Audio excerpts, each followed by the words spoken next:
நம்ம காஞ்சிபுரம் ஏகாம்பரநாதர் கோயிலுக்கு பெரிய தங்க தேருங்க. இன்னைக்கு நம்ம காஞ்சிபுரம் ஏகாம்பரநாதர் கோயிலுக்கு நம்ம கொடுக்குறாங்க.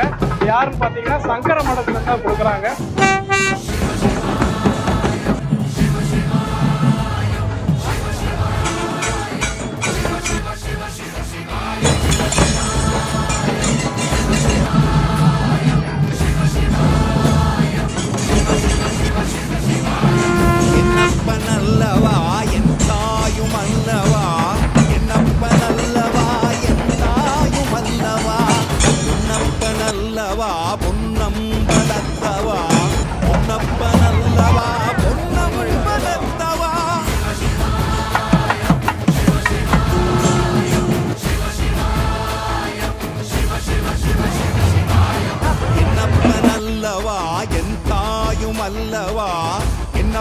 அல்லவா